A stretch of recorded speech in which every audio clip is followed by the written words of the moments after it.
Welcome to Fantasy Sports Daily, powered by FantasyGuru.com. Monday through Friday at 12 p.m. Eastern Standard Time, 9 a.m. Pacific. Ray Flowers breaks it all down for you from a fantasy sports perspective.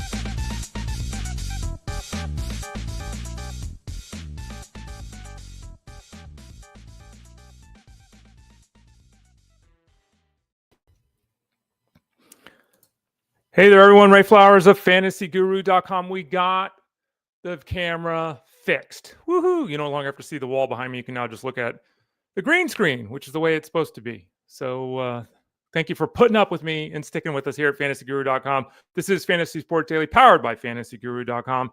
Normally on Thursdays, we have a guest. Normally it's Tyler Beaker. He's unavailable today. He'll be back next week. Tyler Beaker is a pretty good analyst. He'll still be doing things over at the website. Just not able to join us today. Russell Clay will join us tomorrow here on the show at 12:30 Eastern Standard Time, per usual.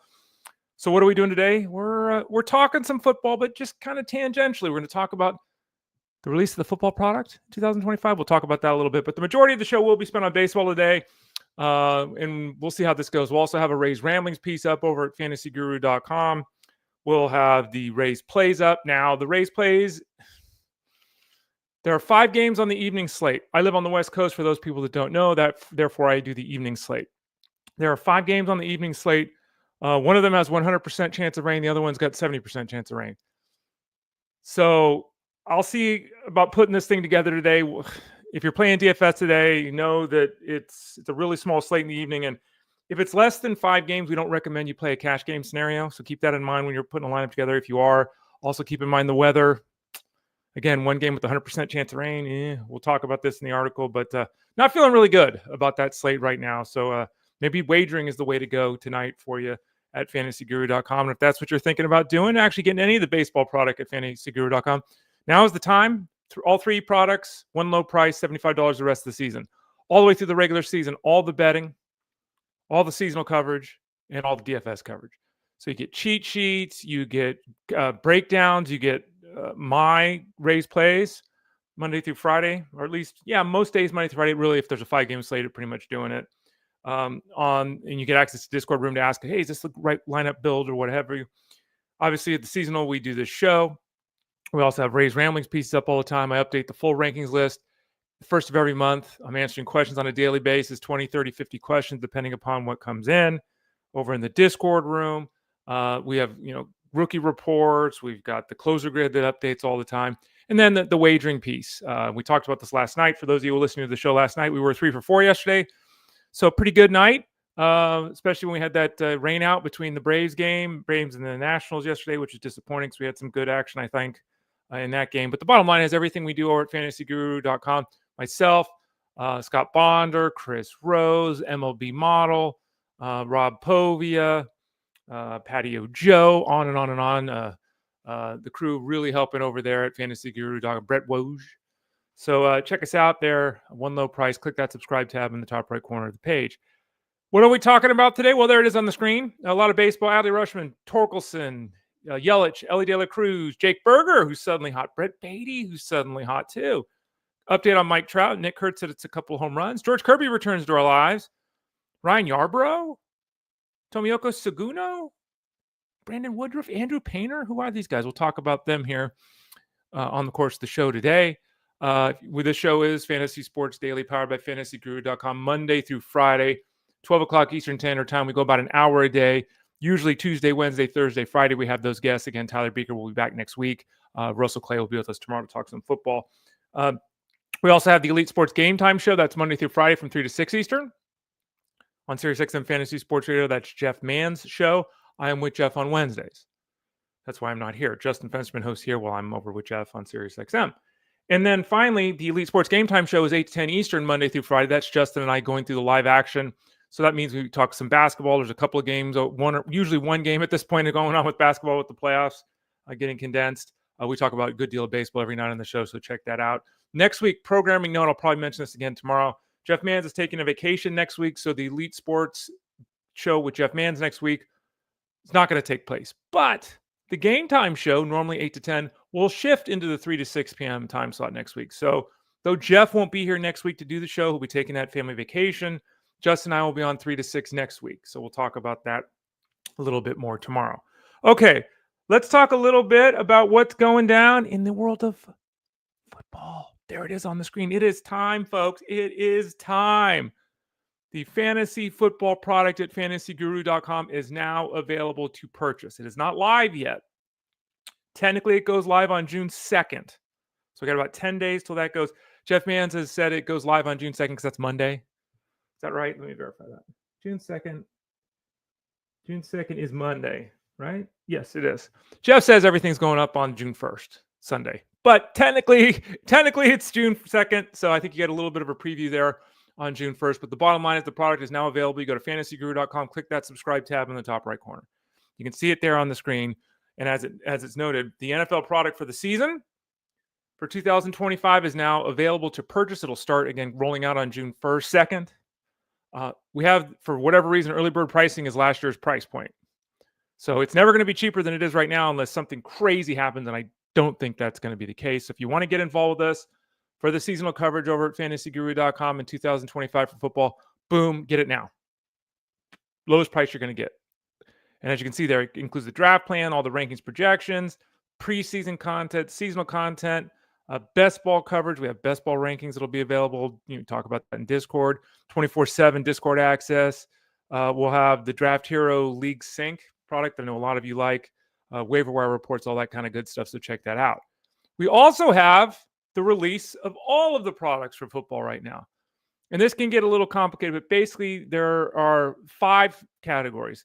Number one, if you just want to make sure you got everything, just get the all-in package. The all-in package, like we're just talking about with baseball, the all-in package gets you everything we do for football. Boom, it's all done. All the betting, all the seasonal, all the DFS, all of it all season long. So we do have that available right now. If you want to get involved, it's discounted as well. You can always send a note as well to support at fantasyguru.com. So we've got the seasonal package, the everything package, and then these 3 packages here. The elite seasonal, which you can see here, if you're interested in baseball, you're thinking to yourself, well, I like football too. As you see there, seasonal baseball is included if you get the elite seasonal package. $75. Let's do the math. $75 for the rest of the way for baseball. $100 for the elite seasonal. You get football too. So you might want to check that out. The daily package is available there. The betting package is available too. So right now, if you go to fantasyguru.com, you click that subscribe tab in the top right corner of the page. We have deals upon deals upon deals. You can get the all-in package. You can get the seasonal package. You can get a couple of these packages. You can always send a note if you want to tailor something. Send a note to support at fantasyguru.com. If you get the elite seasonal package right now, which is also on sale, you get the MLB seasonal and NFL franchise mode. Okay, so that's kind of nice, right? So there's lots of options for you. Check that subscribe tab in the top right corner. Get signed up. Let's go. We're here to help. All right. Let's talk a little bit of baseball here on the show. Let's throw it. Oh, where's Ray? There's Ray. Looking at some comments here in the Discord. John G says, the biggest troll job would be the Eagles not doing the tush push once this season. It would be. They're going to, of course, do it. We spent a lot of time. Justin Fenchman and I talked about this at the start of the show last night on Elite Sports Game Time. Again, 8 to 10, Monday through Friday. If you missed that, you can always listen to the show on demand. We spent probably 5 minutes talking about it. Jeff Mans and I was Wednesday, so I was on the Elite Sports Show, which is Monday through Friday at 3 to 6 Eastern on SiriusXM. Jeff and I spent 10 minutes on it, and Jeff probably did a 5-minute diatribe on it. He spent a long time. We had a caller call in about it, and Jeff really talked. We might have spent more than 10 minutes about the tush push yesterday. So if you want more on that discussion, check that out on demand. The league voted to continue to allow the tush push, whether you like it or not. The league's going to allow to do it. And of course, the Eagles are seemingly the only team that can do it successfully. Chris D says, morning, Ray, not sure if you spoke about Chase Maydroth. He's on a nice run. He's leading off and stealing bases, multiple position eligible, and looking at a third baseman till Westberg returns. Maydroth, what has he got, like an 8 or 9 game hitting streak? I saw that the other day. He's, I've talked about him, not since his injury. We talked about him prior to the injury when he was called up. He is a solid White Sox prospect. I think that maybe top 10 in the organization. Got a good, really good hit tool. Like, this is a guy who's batting right now. What's he hitting? 301. He might be a 280 hitter at the big league level. Like, he's got a really good hit tool. The problem for him is he doesn't steal bases and he has no power. So, he's really dual position eligible is nice if you have that ability in your league. He's a shortstop who's played second base. He's played both positions at least 10 times this year too. He's going to be in the lineup on a daily basis, as you're saying, Chris. He's a mixed league middle infield fill-in. The White Sox lineup is not very good. Again, he's not likely to hit 300 this year, though. Batting average shouldn't be a problem. He's not going to drive the baseball or steal any bases. He's got 8 steals, which is surprising because I would say that 8 to 10 steals would be what I would expect for the season for him. So that's intriguing. And if he continues to run whatever he just said, all the stuff I just said, but note, he's like a 40 on the 2080 grading scale for speed. He's below average for speed. Let's pull up his numbers real quickly. If you look at his minor league numbers, like he stole 13 bases last year. 2 years ago, he stole 13 bases. Last year, he stole 15 bases. So again, I would expect him for 10 for the entire season. So 8 in 27 games is very surprising. Maybe he could just continues to run because they don't have offense and they want him to do it. So maybe he hits 275 with 28 steals. Okay, maybe that happens, right? But he's kind of in the Willie Castro zone, dual position, tri-position eligible, a guy that can steal a base and help you in the batting average category, but a guy whose counting numbers aren't going to be very good. So, like I said, mixed league fill-in more so than a guy that I would be counting on to run out there the rest of the season on my fantasy squad. John G also says, Juan Walker is back at it. Yeah, Juan Walker. He was passable last night. We've talked about this on the show. The Rockies are on pace to be the worst team ever. Just after the White Sox were the worst team ever. The Rockies are making the White Sox last year look decent. The Rockies are horrendous. Oh, absolutely awful. All right, let's talk about what we had scheduled to talk about today. Like the interactions there for those of you that are wondering what's going on here. YouTube.com/@ElitePlusNetwork. Facebook.com/FantasyGuruHQ. Twitter X @FantasyGuruSite. In those 3 places, you can ask questions or leave comments live. You can always watch the show on demand in any of those 3 places too, of course. But you can ask comments or ask questions or leave comments live like we just dealt with at those 3 positions. You can also go to fantasyguru.com and click that Elite Plus tab at the top of the page to find this show's catalog, or type in Fantasy Sports Daily to wherever you listen to your podcasts, and you'll probably find us there. Okay. Adley Rutschman went 2 for 6 yesterday with 3-run home run. There's been a lot of Rutschman talk. Phil Backert, who does the cheat sheet, it's actually up today for baseball. I think he did the cheat sheet for fantasyguru.com, one of our producers on SiriusXM as well. Adley has performed relatively poorly compared to expectations since the second half of last season. He's kind of becoming the poster boy for the Orioles' failures right now. And so it's nice to see him get a couple of hits. Now he's hitting 213 with a 299 on base percentage. These are really terrible numbers. Now, let me pull up the information that Phil Backert had sent me yesterday. Where is this information? It was really good. I probably should have taken notes of it. It was talking about the fact that, yes, he's been terrible, Adley Rutschman, on the surface. But if you look a little bit deeper, it's really not that bad. Okay. Going into Tuesday action, so this is a couple days old now.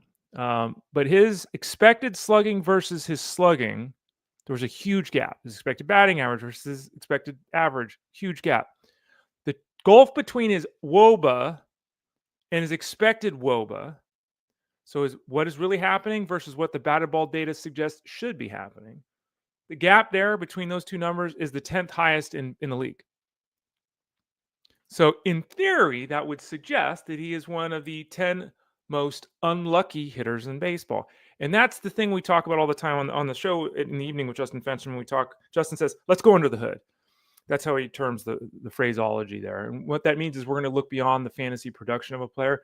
And in the case of Adley Rutschman, he's hitting 213 with a 659 OPS. These are terrible numbers. These are backup catcher numbers. These are not top 5 catcher numbers. They're not. And they're not even close to his career numbers either.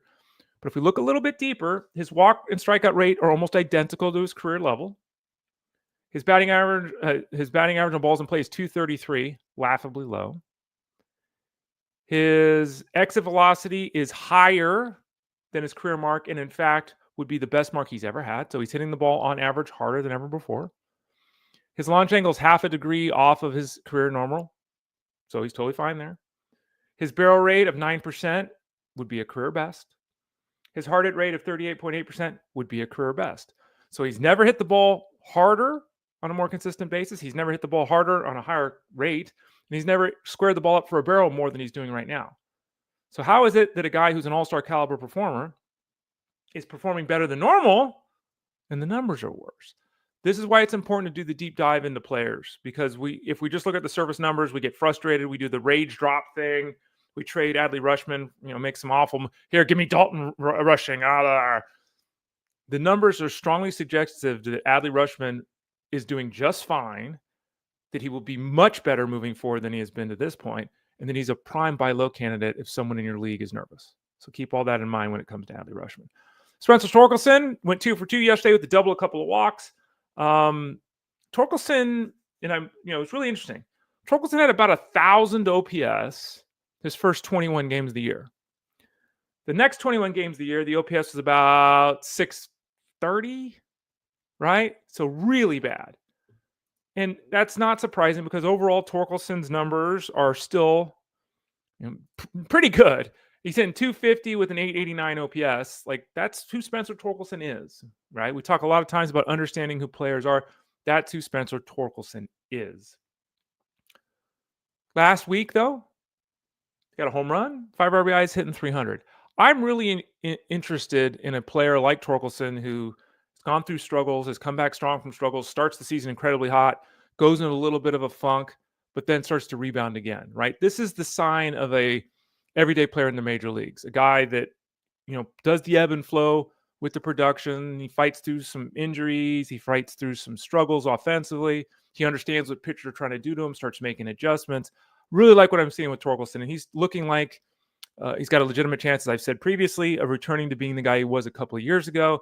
If he hit 250, that'd be nice. If he hit 30 home runs, that'd be nice. And those are doable numbers for a guy who was, depending on when you drafted, maybe not even drafted.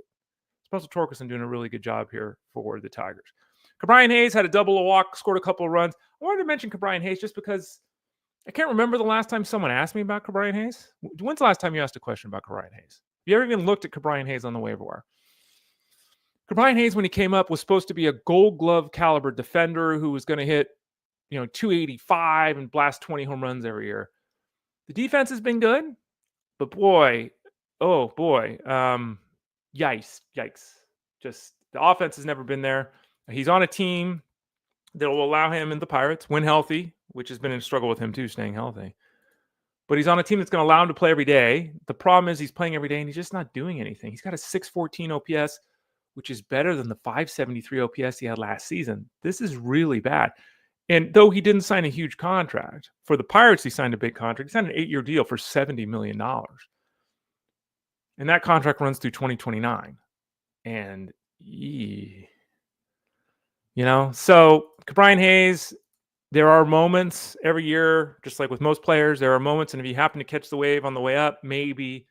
But yeah, Ke'Bryan Hayes is a stark reminder of the fact that a lot of these guys, and Hayes was supposed to be an all-star.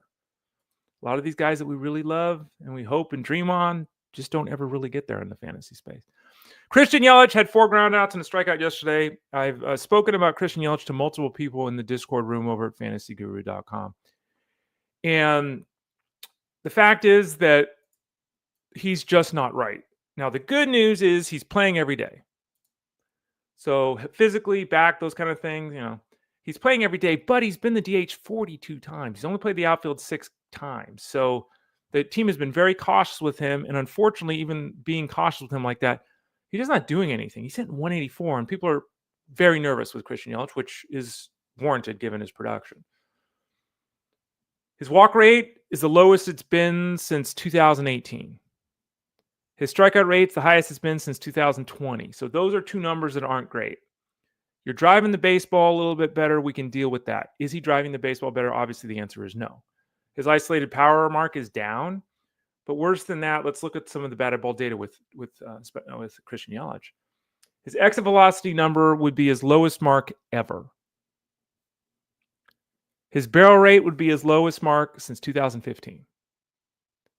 His hard hit rate is a little bit higher than last season, so, not all hope is lost there. But the fact is, even when you look at the expected numbers and you see a 50-point jump in his batting average and a 40-point jump in his slugging percentage, you're still talking about hitting 230 with a 365 on slugging percentage. Like, these are still really bad numbers. And the real problem is, again, less walks, more strikeouts. His launch angle is below 0. He's always been someone who has struggled to lift the baseball. It's why when he was, winning MVP awards, there was always that caution, like, how is he going to hit 40 home runs when he doesn't lift the baseball? He's hitting everything into the ground. His ground ball rate is at 64%. His ground ball rate is 64%. I don't know how much of that is injury induced. I have to think some, because there's no way. He's a 55% ground ball guy. Okay, that's just who he is. But 64%, his ground ball to fly ball ratio is over 3. So while I want to say he's playing every day, so he's healthy, while I want to say he's Christian Yelich and he's surprised us before, and while I also want to say, look, there are problems here, but he's still on pace to steal about 25. He's still on pace to go 2020. He's still on pace to go 2020. Do I have full confidence in Christian Yelich at this point? I don't. Should he be on the waiver wire? Depends on your setup. Should you drop him? Depends on the move you're making. In a 14, 15-team mixed league, no, he shouldn't be on the waiver wire. In a 10-team league, I know. Really disappointing. Lou A, by the way, says, I always watch Rarely Live, but always catch the broadcast daily. Thanks, Ray. Oh, you got it, Lou. Thank you. And again, Lou brings up a good point that I mentioned earlier. You can always catch the show, Fantasy Sports Daily, on your podcast network. You can find it at the website, fantasyguru.com, if you just want to listen.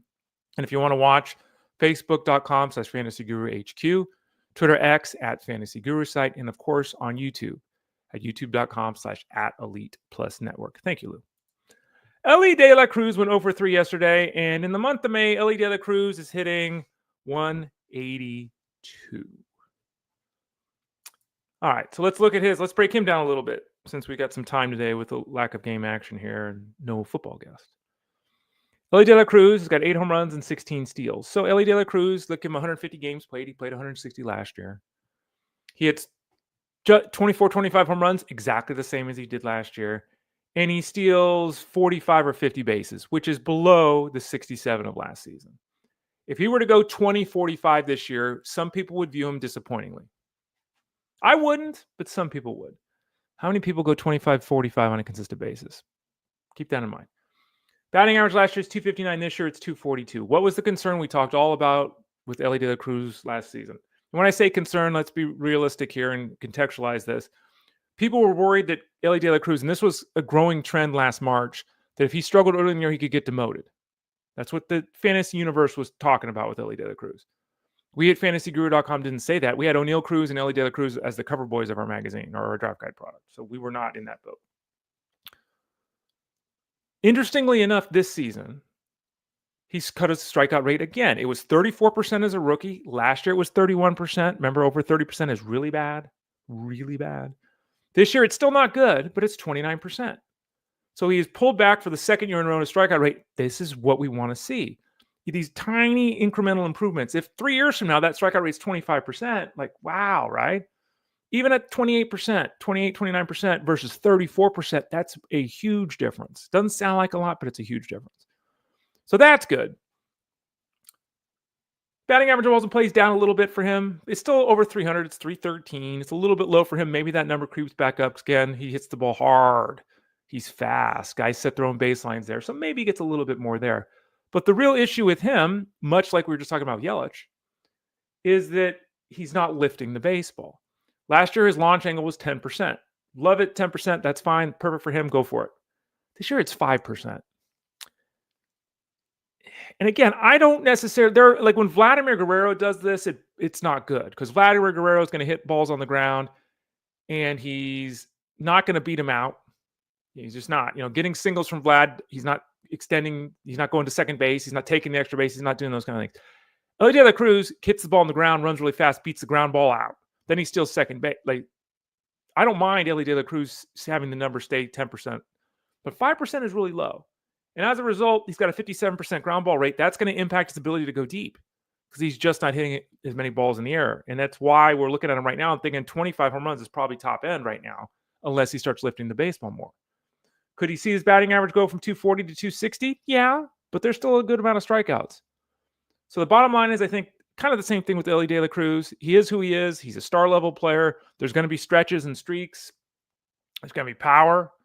There's going to be run production. Let's not overlook the fact that he's on pace to better last year's RBI total while matching his run total. So Elly De La Cruz is just fine, though it would be nice to see him lift the baseball a little bit more. Cutting the strikeouts down would be great if he was continuing to drive it. Cutting the strikeouts down and then hitting on the ground, a little less than ideal. Jake Burger, let's talk some Jake Burger. Jake Burger was a guy that to this point of the season I've been wrong about because I was in on Jake Burger. ADP was around 100, first base, third base eligible, going to Texas for that ballpark and that lineup. Guy that's averaged 30 home runs the last couple of seasons. Let's go.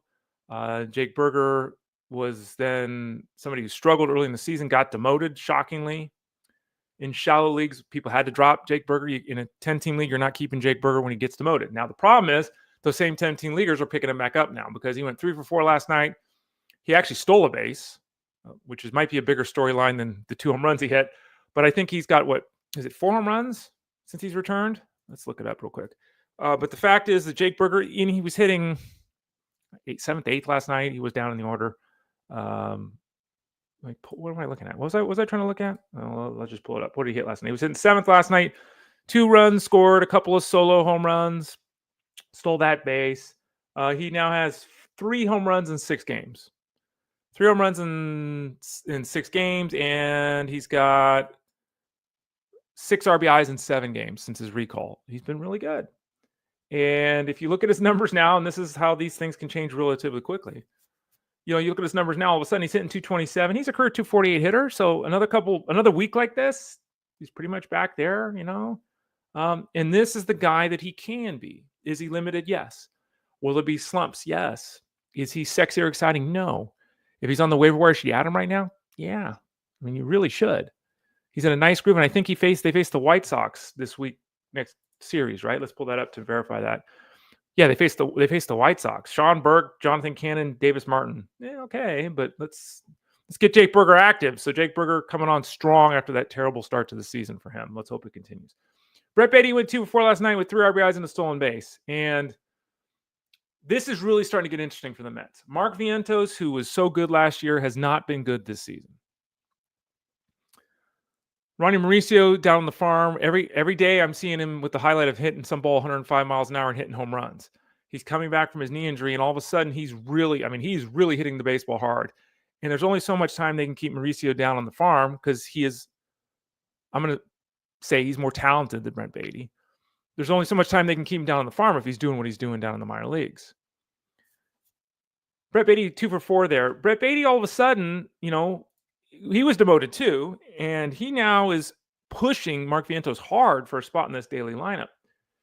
That's 4 runs, 10 RBIs the last 12 games for Brett Baty. That's, 937 OPS. That's hitting. He's got 5 home runs the last 14 games with 12 RBIs. So the Mets are about ready to get really interesting. They've had a really good start. I know everyone's talking about Juan Soto and his lack of hustle and all this kind of nonsense. But Vientos, Baty, Ronnie Mauricio, how are they going to navigate this? Is a trade coming for the Mets? Is that what they're going to do to plug whatever hole comes up? Is Mark Vientos in trouble? I mean, don't forget too, Brett Baty played against Garrett Crochet. That's arguably the second toughest, one of the top 3 toughest lefties in baseball, right? And Brett Baty was in there against him. That says something about the way he's viewed right now by the Mets, and also says something about the concerns they have with Mark Vientos. Mike Trout is doing some things, and does anyone really care? I don't know if anyone really cares at this point. He's pressed to running. He's running about 80% on the base pass. I think the biggest storyline is he's coming back from this knee injury. The biggest storyline with Trout is that he's saying that he's not going to need a minor league rehab assignment. Okay, fine. Could be back weekend, maybe early next week. As I talked about yesterday, and it was kind of a joke on the Elite Sports Show with Jeff Mans, again, 3 to 6, Monday through Friday. If you look at him his last 58 games, he's got 19 home runs, which is blasting. He also is batting 200 with a 798 OPS. And I jokingly said, since the start of last season, and the data says this, he's Joey Gallo. It's what it says. I'm not saying that to you, but that's what the data says. And I mean, 58 games is a small sample size, but 58 games of hitting 200, Go back a little bit further, right? His last 140 games, he's got 37 home runs. That's great.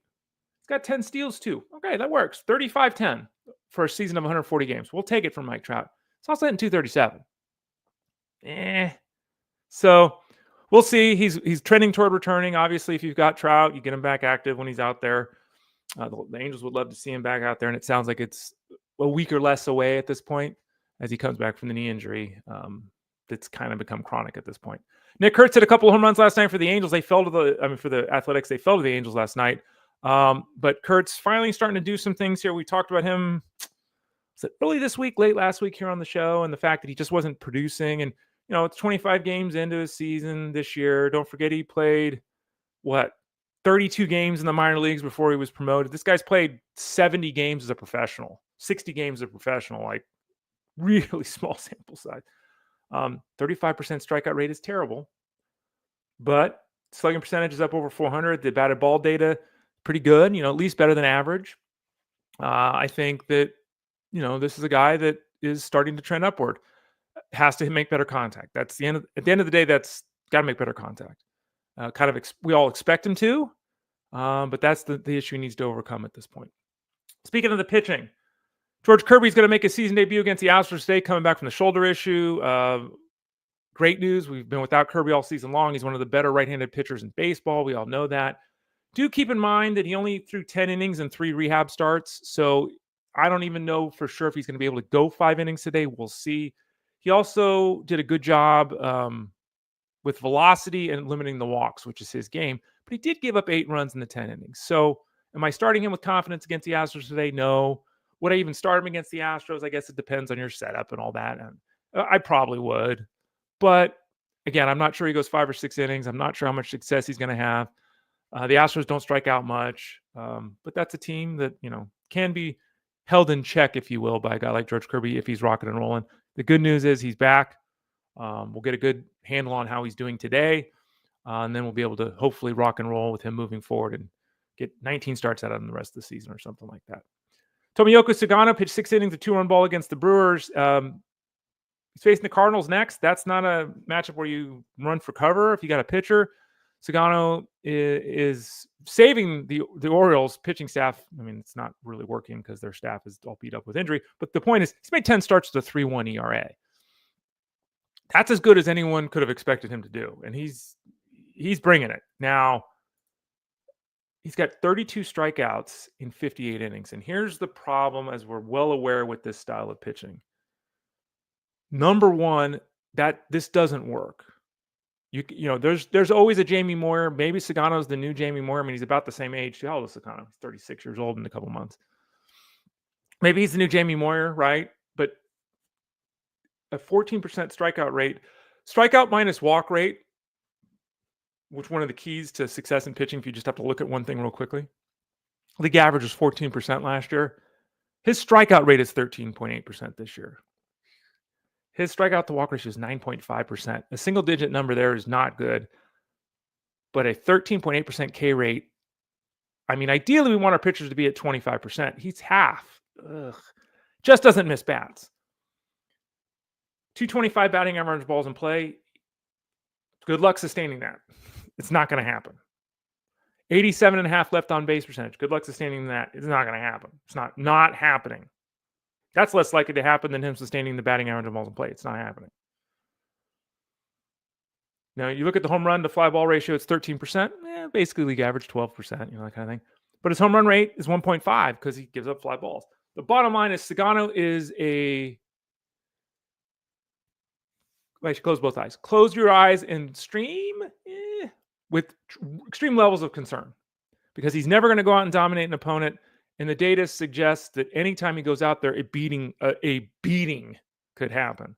To this point, he's avoided it. And maybe he's the guy that scripts it all year long. Maybe he continues, like Patrick Corbin's doing the same thing. It's like, getting it done.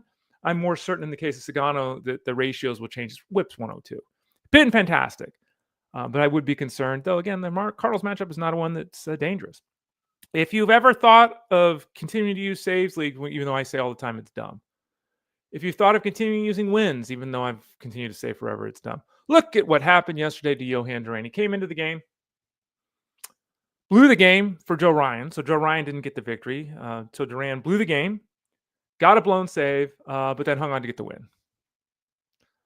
So Duran blows the game for Ryan, gets a blown save, but then still gets the victory. So even if you're in a traditional 5x5 league, even though he didn't pitch well, even though he blew the game, you still get a win. So you still come out ahead. Weak sauce, man. He took over a 5-2 game. He allowed an RBI single and then a 2-run double. So it wasn't like he gave up one hit either. He allowed 3 runs to come in. Saves leagues are dumb. Wins leagues are dumb. And this is a perfect example in one guy of why I've said that. I know some people disagree. I know some people push back on that, but I have not seen an argument in, again, this is my 24th year. This is my 24th year full-time doing this. I think it'll be 25 years full-time in January. I haven't seen an argument over those 2 decades and a half that has convinced me that removing saves and wins is not the right thing to do. Ryan Yarbrough. I was expecting to have a Ryan Yarbrough question this morning. I didn't. Maybe it's coming later in the day. But Ryan Yarbrough last night against the Rangers looked good. He's pitching, by the way, for the Yankees. He threw 5 innings of shutout baseball against the Rangers. 3 hits. Oh, excuse me. Gave up 1 run. I misspoke. 1 run in 5 innings. Gave up 3 hits. Had 8 strikeouts. Ryan Yarbrough is the perfect guy to have on a Major League Baseball team. Everyone on your team throws 95. He throws 87. So he messes the hitter's timing up. Everyone else strikes guys out. Even though he had 8 Ks last night, Yarbrough is not a strikeout guy. So he's the perfect foil to the average Major League pitcher that's getting strikeouts and throwing 95 miles an hour. He's also left-handed. That helps.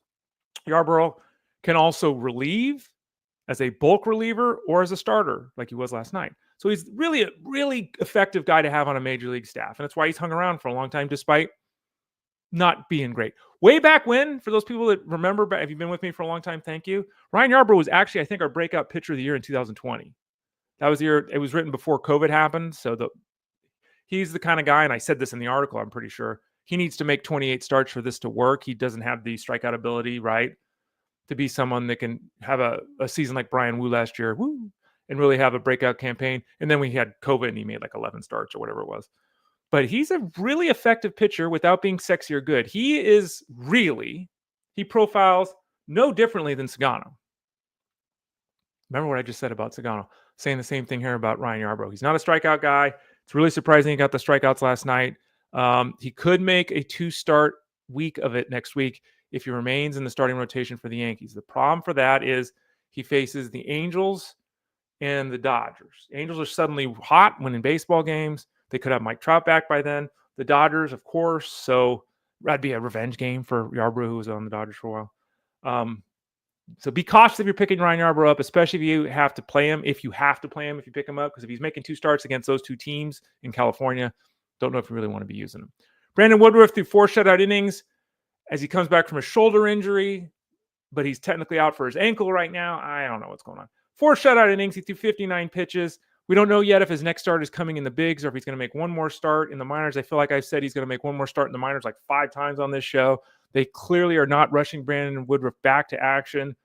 He's still sitting in the 50s with his pitch count. So, I mean, even if he's activated for next time through coming back from that shoulder injury, what's he going to throw? 61 pitches? So Brandon Woodruff, I think now is the time to add him if he's still available. He is fully expected to become part of the Brewers rotation. He has, for the most part, been very effective down in the minor leagues. And you want to get in before everyone gets in because the cost goes up exponentially. Can we expect Woodruff to make 18, 19 starts the rest of the way? No. Can we expect him to be as dominant as he was before the shoulder surgery? No. And also, we're not quite sure short-term where he's at. Because again, if he's 59, 61, if he's in this zone of pitches, how long is it going to take for him to get up to 85 pitches? Is it going to be, he gets promoted and then it takes him 3 or 4 starts to get there? So for 3 or 4 starts, he's thrown 4 1/3 innings and maybe. But there's not many guys that you can add at this point. They're going to have a job in the short term that could make a difference. And he's one of those guys. Speaking of guys that can make a difference, I'll have a Rays Ramblings piece up today over at fantasyguru.com reviewing the Brewers rotation, including somewhat startling information on Jacob Misiorowski. Check that out over at fantasyguru.com today. Speaking of young pitching prospects, Andrew Painter, who might be the number one right-handed pitching prospect in baseball, he absolutely would have been before he got hurt and had to have surgery. The Phillies have been very cautious with his return. Painter, according to pretty much everyone, is one of these can't-miss prospects. I'm not saying he's Paul Skeens, but he's one of these can't-miss prospects. Dynamic stuff, the build, the stuff, the makeup, right way to say that. Yesterday, down on the farm, 4 innings of work at AAA, had 7 strikeouts, gave up 1 earned run. He's getting close. We're going to see him at some point, All-Star break, right after the All-Star break, something like that. The Phillies, though, have been very clear that we're not blowing this guy out in this season, right? He's not coming up to the big leagues and throwing 7 innings every time, right? He's not going to do that. They're not going to let the workload get out of control coming back from injury and given his young age of 22. But Painter, he's another one. He's gonna be, if he comes up on, I'm making a number up here, July 15th, blow budget time for people. Like he's getting the 40-50% bids on Fab. He's getting the number one waiver priority. Your league setup matters a whole bunch here. Is it a keeper league? Do you have NA spots? Can you stash him on the IL? I know a lot of people, rightly so, are talking about Yuri Perez. Andrew Painter's not that far behind Yuri Perez in terms of short-term outlook or even long-term. Both guys are supposed to be aces, really.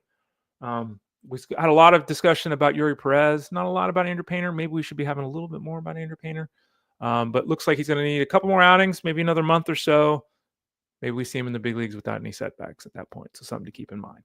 Let's take a look at some news and notes here before we get going here. Again, I got a busy day of writing ahead of me. George Kirby's been activated, as we just discussed. Thairo Estrada has come back from the wrist issue. He's going to start his rehab assignment at AAA for Colorado, so they hope to get him back in a couple of weeks. CES, Christian Encarnacion Strand, is going to start his rehab assignment. All of a sudden, things are going to get really dicey when he's healthy for the Reds. They're going to have too many players. They're going to have to start making decisions. Is it Benson? Is it Hins? Like, what do they do for the roster? Who's in the starting lineup? Is CES part of this team? Those decisions are coming for the Reds. Looking thing. Guys not in the lineup today. If you're looking to set lineups, Michael Toglia is out. Xander Bogaerts is out. Ben Rice is out. Fernando Cruz is going on the injured list. So there's some updates too. So again, go to fantasyguru.com. Look for the Rays plays out later today, even though there's 5 games with rain. Here we go. The Rays Ramblings piece talking about things like the Brewers rotation. DL Hall threw 3 shutout innings at AAA yesterday. He's coming back. We'll talk more about that in Rays Ramblings today over at fantasyguru.com. Jeff Mann's show, the Elite Sports Show, will be on Sirius XM from 3 to 6 p.m. Eastern today, as it is every day, Monday through Friday. Justin Fensterman and I will be on Game Time tonight from 8 to 10 Eastern. My bets will be out later today as well, though we probably won't have a huge slate of bets because we're only going to have a handful of games. Only have 3 games that don't have any weather on the evening slate. So probably not a lot of bets tonight, maybe 1 or 2. We'll see how that goes. You can get the baseball product by going to fantasyguru.com, clicking that subscribe tab in the top right corner and getting that discount. And remember, right now, the lowest price it's going to be this season, we still have it at 2024 prices. You can sign up for fantasy football right now over at fantasyguru.com. Click that subscribe tab in the top right corner. Get signed up. Get the football product, which drops on June 2nd. Let's go. Thanks for sitting with me today. Appreciate y'all. Tell a friend about the free show. We'll be back again tomorrow. It'll be myself and Russell Clay. We'll spend the first half hour of the show talking baseball and the second half hour talking football with Russell Clay. Thanks for watching today. By the way, you can find me on Twitter, X, Instagram, Threads, Blue Sky, all those places at The Ray Flowers. If you have any questions, easier to get me in Discord, but I'm also in those places as well. Thanks for watching the show today. We'll see you again here tomorrow at 12 o'clock Eastern Standard Time. I'm Ray Flowers, and this has been Fantasy Sports Daily, powered by fantasyguru.com.